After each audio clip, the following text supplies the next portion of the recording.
Quand vous êtes en situation de stress, comment réagissez-vous ? On est fatigué, on est stressé, mécontent, frustré, énervé. On en a ras-le-bol et on commence à se plaindre et à être médisant. Non mais tu peux pas croire ce qu'il a fait. C'est toujours comme ça avec lui ou avec elle. Et nous voilà en train de répandre ce genre de commentaires autour de nous, à une personne d'abord et puis une autre et encore une autre. Et la tension monte et le phénomène de révolte s'amplifie. Vous écoutez Réveille nos cœurs. Quelles sont les choses qui vous stressent ? Est-ce que c'est peut-être que vous n'avez pas les ressources dont vous avez besoin pour faire votre travail ou pour subvenir aux besoins de votre famille ? Ou est-ce que c'est que les personnes qui sont sous votre responsabilité se plaignent ou se révoltent ? Dans cette mini-série de 2 podcasts qui commencent aujourd'hui, on va étudier de près ce type de situation stressante en décortiquant ensemble une histoire qui se trouve dans la Bible, au chapitre 20 du livre des Nombres. De temps en temps, j'aime bien partager avec vous quelque chose que le Seigneur m'a montré dans mes moments de méditation de sa parole. Et il y a quelques semaines, je lisais le livre des Nombres, chapitre 20, et je me suis attardée sur les 13 premiers versets. J'ai pris des notes parce que ça me parlait vraiment. Donc c'est un petit peu de cette manne fraîche, cette nourriture tombée du ciel que j'aimerais partager avec vous en réfléchissant sur ce passage. C'est ce qu'on va faire ensemble aujourd'hui et lors du prochain podcast aussi. Donc, Nombres chapitre 20, si vous avez votre Bible avec vous et que vous avez la possibilité de lire en même temps, je vous encourage à chercher ce livre. Il y a donc Genèse, Exode, Lévitique et puis on arrive dans Nombres.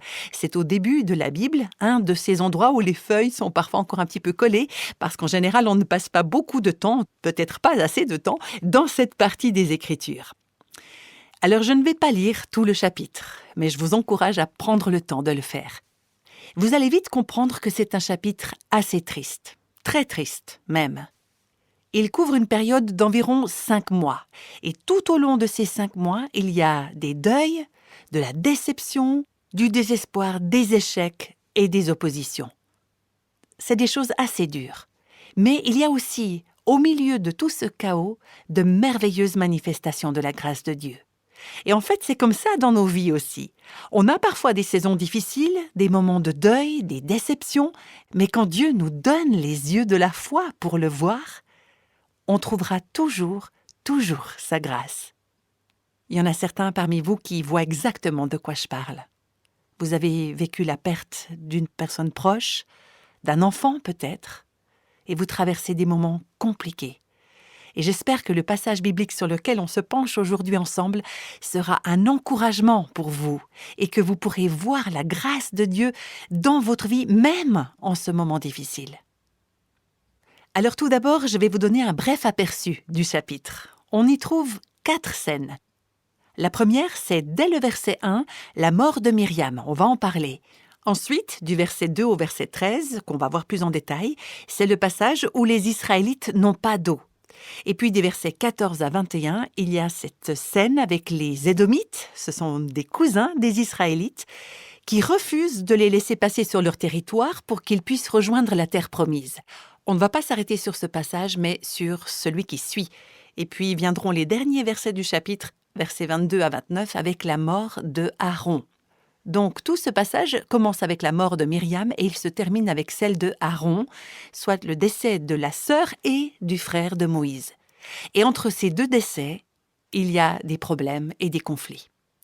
Les personnages principaux de ce chapitre sont les Israélites. Probablement 2 millions de personnes, dont Myriam, Moïse, Aaron et les Édomites.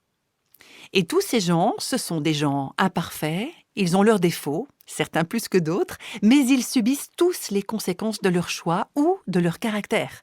On va d'ailleurs probablement se reconnaître dans l'une ou l'autre de ces personnes.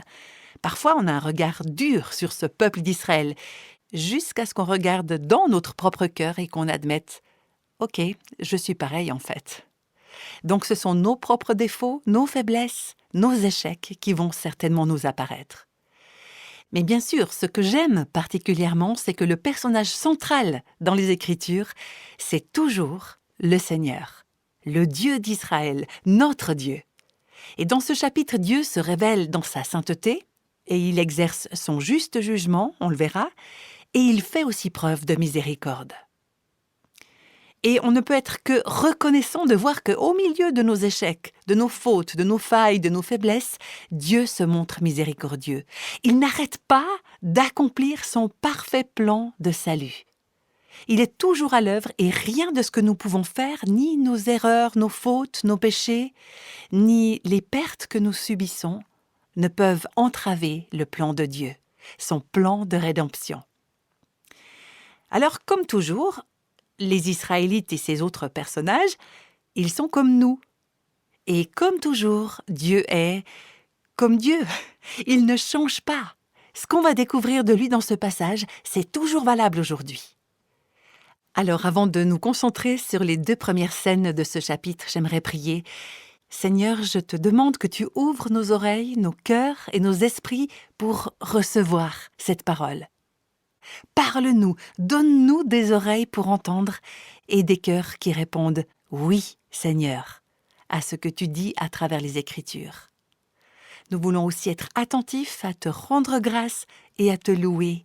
Dans le nom de Jésus, Amen. Alors voilà, Nombre chapitre 20, verset 1. Toute l'assemblée des Israélites arriva dans le désert de Tsin le 1er mois, et le peuple s'arrêta à Kadès. Je m'arrête ici une seconde pour donner un rapide aperçu du contexte. Quand on prend les livres de l'Exode et des Nombres, on peut identifier les 3 grandes étapes du voyage des Israélites. La première, c'était celle du voyage qui les a conduits de l'Égypte, où ils étaient esclaves pendant 400 ans, au mont Sinaï. C'est là qu'ils ont reçu la loi de Moïse. C'était 40 ans avant le passage qu'on lit aujourd'hui. Ensuite, ils sont allés du Sinaï à Kadès, parfois appelé Kadès-Barnéa. Et normalement, pour parcourir cette distance, il faut environ 11 jours. C'est une information qui nous est donnée dans le livre du Deutéronome au 1er chapitre. Et une fois arrivés là, ils pouvaient entrer dans la terre promise. Et vous vous en souvenez peut-être, les Israélites ont douté quand ils ont entendu le rapport qui était fait par la majorité des hommes qui avaient été envoyés comme espions dans la terre promise. Ils ont méprisé la parole de Dieu. Donc, au lieu de les faire entrer en terre promise, Dieu les a renvoyés errer dans le désert pendant 38 ans, en fait 40 ans au total, jusqu'à ce que toute la génération, donc tous ceux âgés de 20 ans et plus, qui n'avaient pas cru Dieu, meurent dans ce désert comme ils l'avaient eux-mêmes demandé. C'est quelque chose qu'on peut lire dans le livre des Nombres au chapitre 14. Tous ceux de 20 ans et plus mourront donc dans le désert et ce sont leurs enfants qui entreront dans la terre promise. Cette deuxième étape du Sinaï à Kadès, qui n'aurait dû prendre que 11 jours, a effectivement duré 38 ans. Maintenant, on est donc dans cette troisième période où cette nouvelle génération arrive à Kadès, à 2 pas de la terre promise, de l'autre côté du Jourdain. Donc, quand on lit « Toute l'assemblée des Israélites arriva dans le désert de Tsin le 1er mois », il s'agit du 1er mois de la 40e année après le départ d'Égypte, donc après l'Exode. Ces 40 ans se sont passés dans le désert. Cette génération n'a tout simplement pas connu autre chose, car tous ceux qui avaient 20 ans et plus à l'époque sont morts dans le désert. Alors oui, certains de ces Israélites étaient des enfants ou des adolescents quand ils ont quitté l'Égypte, mais la plupart des gens concernés par notre passage sont nés dans le désert durant cette errance. Il s'agit donc des enfants ou des petits-enfants que Dieu a délivrés de l'esclavage. Ils ont certainement entendu parler de tous ces événements et ils connaissent la promesse de Dieu concernant la terre promise. Et cette génération a aussi pu voir de ses propres yeux pendant des années la grâce, la protection et la présence de Dieu puisqu'il les a littéralement guidés à travers le désert de manière visible par une colonne de nuée le jour et une colonne de feu la nuit.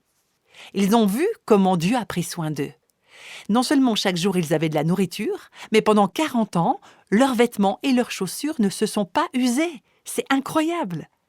Dieu a pourvu de manière surnaturelle. Ces gens ont vu également les conséquences de l'incrédulité et de la rébellion contre Dieu. On peut retrouver ces récits dans le livre des Nombres. Je vais vous en citer quelques-uns. Chapitre 12. Quand Myriam et Aaron se sont ligués contre Moïse. Myriam a contracté la lèpre. Les enfants d'Israël ont vu cela, ou en tout cas ils en ont entendu parler. Au chapitre 14, ils ont vu que leurs parents ont cru au rapport des espions plutôt qu'à Dieu. Ils n'ont pas vu la terre promise, mais ils sont morts les uns après les autres jusqu'au dernier. Il semblerait que plus d'1 million d'adultes sont morts durant cette période. Donc, si on fait le calcul, ça représenterait environ 70 funérailles par jour pendant 38 ans. Chaque jour! Ça devait être terrible, cette génération qui mourait prématurément à cause de sa rébellion et de son incrédulité. Et puis, chapitre 16 du livre des Nombres. Vous vous souvenez peut-être de ce qui s'est passé quand un homme nommé Coré et 250 Israélites, donc des responsables de l'Assemblée, se sont là aussi ligués contre Moïse et Aaron. La terre s'est littéralement entr'ouverte sous leurs pieds et les a engloutis vivants. Ils ont été consumés. Et le jour suivant, les Israélites ont murmuré de nouveau contre Moïse et contre Aaron pour avoir fait mourir ses leaders. Et Dieu a envoyé un fléau et 14 700 Israélites sont morts pour cette rébellion. Alors on pourrait penser que la nouvelle génération, connaissant la promesse de Dieu, sa protection, sa provision, et ayant vu aussi son jugement, sa colère, les conséquences de l'incrédulité et de la rébellion, s'en remettraient à Dieu et le suivraient les yeux fermés. On pourrait imaginer qu'ils seraient devenus des experts en matière de confiance en Dieu et qu'ils lui diraient de tout leur cœur « Oui, Seigneur ». Mais ce n'est pas le cas, comme on va le voir ici dans ce chapitre 20 du livre des Nombres. Nous oublions. Ce ne sont pas seulement eux, les Israélites, qui oublient, mais nous aussi. Nous oublions, nous tombons dans le piège de l'incrédulité et de la rébellion. Et on va en voir les conséquences dans ce passage. Toute l'assemblée des Israélites arriva dans le désert de Tsin le 1er mois et le peuple s'arrêta à Kadès. C'est là que Myriam mourut et fut enterrée. Myriam avait 127 ans quand elle est morte. C'était la sœur aînée de Moïse. Son histoire dans la Bible commence quand elle veille sur Moïse alors que Jochébed, leur maman, est contrainte de l'abandonner dans un panier sur le Nil. Myriam lui sauve la vie en proposant à la fille du pharaon de trouver une femme qui prendrait soin de lui et qui pourrait l'allaiter. Et voilà comment elle a ramené le bébé à la maison et que leur mère a pu s'en occuper. Et voici qu'elle accompagne le peuple d'Israël pendant tout ce temps d'errance dans le désert. Myriam a été un pilier pour toute cette assemblée, cette congrégation. Elle était comme la matriarche et certainement la femme la plus importante de toute cette période. Bien sûr que Myriam avait ses défauts, mais elle était toujours là. Vous imaginez le symbole de stabilité qu'elle était pour tous ces Israélites dans son grand âge. Et là, elle meurt. Ça fait partie du plan de Dieu, comme toute la génération qui n'a pas vu la terre promise. Donc Myriam meurt et c'est une immense perte. Une perte pour tout le peuple, une perte pour Moïse. C'est sa grande sœur qui avait été à ses côtés toutes ces années. Et puis en l'espace de 4 mois, Moïse va perdre aussi son frère aîné, Aaron. Et non seulement c'est une période de deuil pour lui, mais en plus on voit au verset 2 que le peuple n'a pas d'eau. Et souvenez-vous que 40 ans plus tôt, la génération précédente avait vécu la même chose. Donc c'est facile de confondre les deux récits parce qu'ils se ressemblent beaucoup. L'autre récit, dans lequel Dieu donne aussi de l'eau à son peuple dans le désert, à partir d'un rocher, se trouve dans le livre d'Exode au chapitre 17. Donc ça se passe 40 ans plus tôt. Et tout ça me rappelle qu'il y a 2 moyens de connaître Dieu, pour lui faire confiance et pour lui obéir. Premièrement, on apprend par l'exemple, l'expérience, la sagesse et les conseils des autres, notamment de ceux qui nous ont précédés. On peut apprendre de nos aînés, de ceux qui ont traversé ce genre de situation avant nous, et ça nous éviterait pas mal de problèmes. D'ailleurs, c'est certainement ce que vous dites à vos enfants, non ? Ne fais pas les mêmes erreurs que moi. Mais quand on a 14 ans, c'est pas du tout ce qu'on a envie d'entendre. Si seulement on écoutait ceux qui sont déjà passés par là. Mais souvent, on n'écoute pas, on n'apprend pas, on n'en tient pas compte. Et c'est là qu'arrive le 2e moyen d'apprendre, c'est l'expérience personnelle. À travers des épreuves, à travers des souffrances. C'est comme ce qui se passe pour cette génération. Ça ne suffit pas d'avoir entendu ou vu ces choses, ils ont besoin de les vérifier par eux-mêmes. Et on le voit dans toute cette période compliquée, cette errance interminable dans le désert. Tout ce stress, ces deuils, ces personnes hors de contrôle, c'est presque un cauchemar. Myriam est morte, il n'y a pas d'eau. Comment est-ce qu'ils vont réagir, ces gens? Est-ce qu'ils vont se souvenir de leur histoire? Est-ce qu'ils vont se souvenir des promesses de Dieu? Est-ce qu'ils vont lui faire confiance? Est-ce qu'ils vont se tourner vers lui? Est-ce qu'ils vont venir à lui pour soulager leur soif? Qu'est-ce que vous en pensez? Suspense. On a la réponse dans le verset 2. Il n'y avait pas d'eau pour l'assemblée. On se souleva donc contre Moïse et Aaron. Au lieu de se tourner vers le Seigneur qu'ils ne voyaient pas, ils se sont tournés vers leurs responsables qu'ils pouvaient voir en chair et en os. Et non seulement ils se sont tournés vers Moïse et Aaron, mais ils se sont ligués contre eux, en bloc.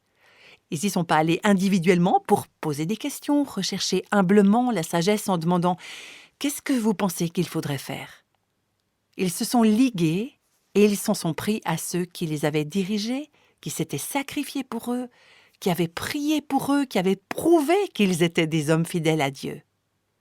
Parce qu'il faut se rappeler que si Moïse et Aaron ont supporté les critiques et les oppositions pendant des décennies, c'est qu'ils sont allés devant le Seigneur encore et encore au nom de tous les gens du peuple.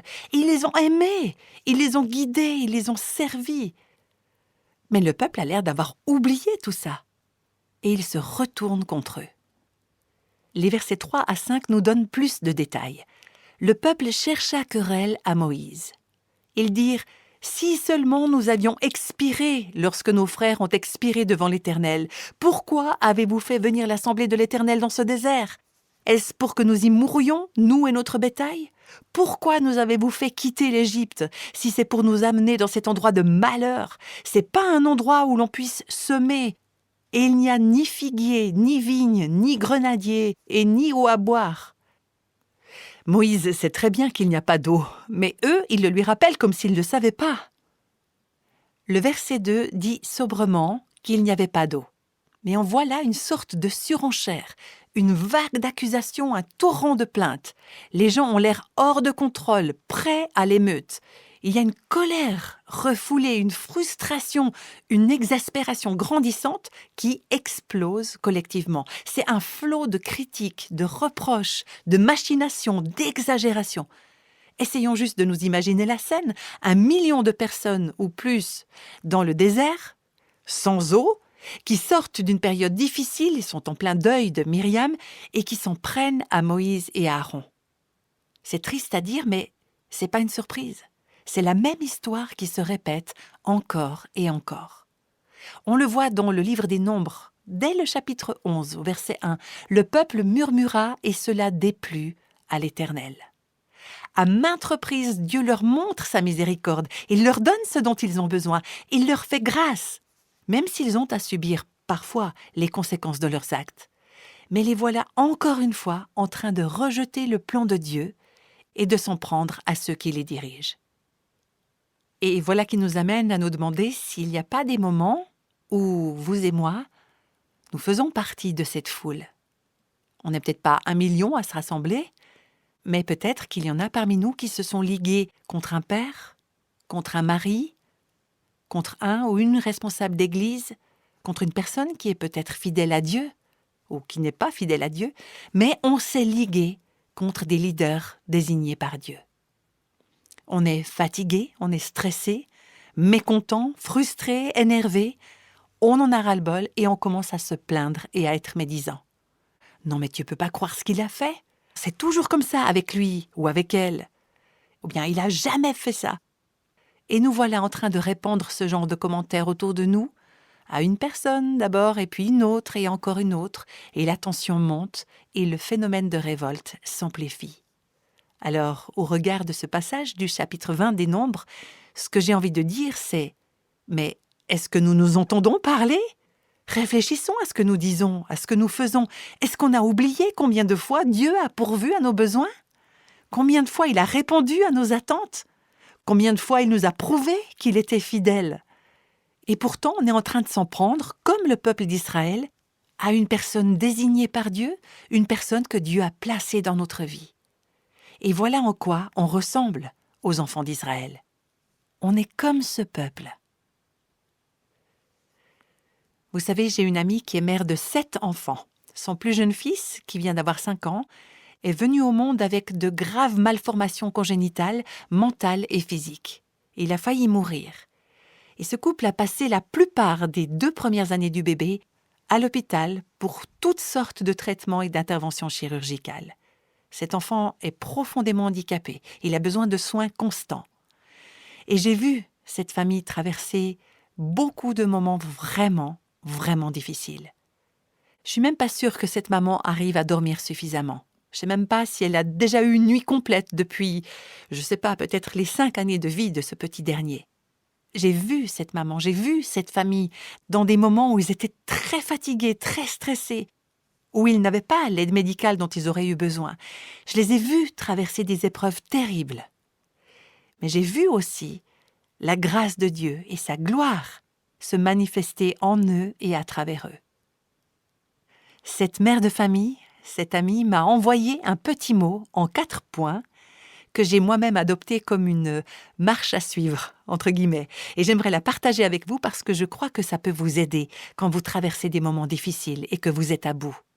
Que vous fassiez partie des leaders ou que vous fassiez partie de ceux qui se plaignent, dans un cas comme dans l'autre, vous êtes sous pression et vous ne trouvez pas d'eau. Comment vous réagissez ? Si vous ne voulez pas réagir comme le peuple d'Israël en murmurant contre Dieu, alors vous pouvez reprendre à votre compte ce que mon amie a écrit. Voilà les 4 points qu'elle m'a envoyés. Premièrement, se souvenir. C'est ce qu'elle nous dit. Souvenons-nous de qui est Dieu, sa personne, son caractère, ses témoignages, ses promesses. Dieu est souverain, il est tout-puissant, il est bon, il est sage, il ne méprise pas nos souffrances. Il nous aime d'un amour pur et profond. Deuxièmement, s'abandonner. S'abandonner à lui et tout abandonner à ses pieds.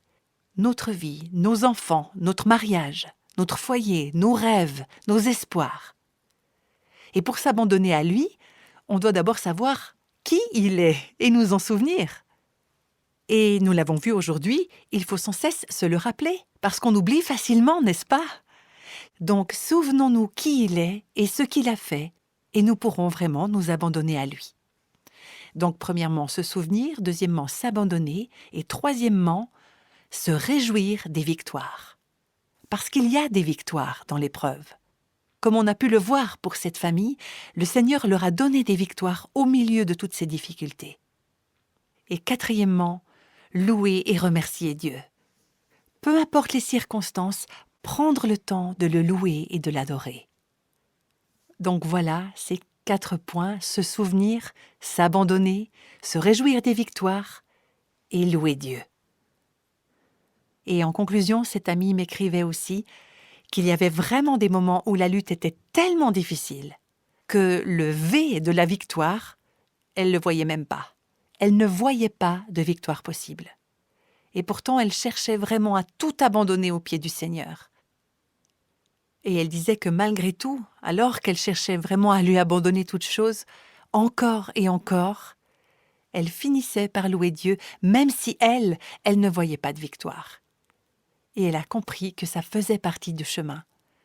Et elle termine sa lettre en écrivant que ce qui importe, c'est que Dieu soit glorifié durant tout ce voyage, tout ce périple, dans les tempêtes, dans les luttes, dans les victoires, que la gloire lui revienne.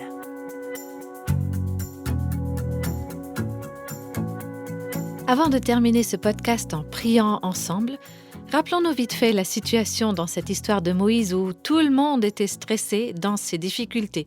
Moïse était stressé, le peuple était stressé, mais souvenons-nous aussi que faire dans de telles situations de pression et de stress. Nous pouvons choisir de remettre ce genre de situation au Seigneur. Et voici ce qui est vraiment important, c'est de remplacer les plaintes par de la reconnaissance, par de la gratitude. C'est ce dont Nancy DeMoss Wolgemuth parle aussi dans son livre qui s'appelle « Choisir la reconnaissance ». Dans ce livre, elle nous parle de la puissance de la gratitude et elle nous donne des moyens pratiques pour être reconnaissants chaque jour. La gratitude aide concrètement à garder nos pensées dans la vérité quand les tempêtes font rage autour de nous. Alors remettons tout ça entre les mains de Dieu en priant ensemble. Seigneur, on te remercie de nous avoir donné cet exemple des enfants d'Israël. Et nous te demandons pardon pour ces moments où nous suivons cet exemple.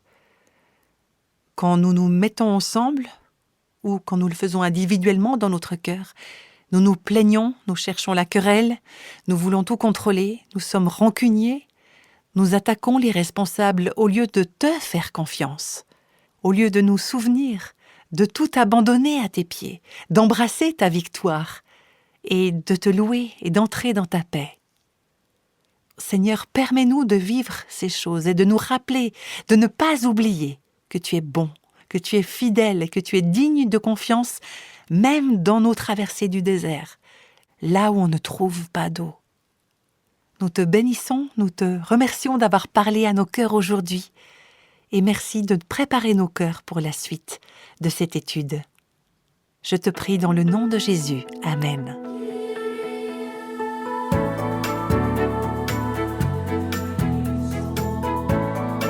Tous les extraits de la Bible sont tirés de la version Second 21. Réveille nos cœurs est le ministère francophone de Revive Our Hearts, initiative de Life Action Ministries avec Nancy DeMoss Wolgemuth. Avec les voix de Christine Raymond et Jeannette Kosman.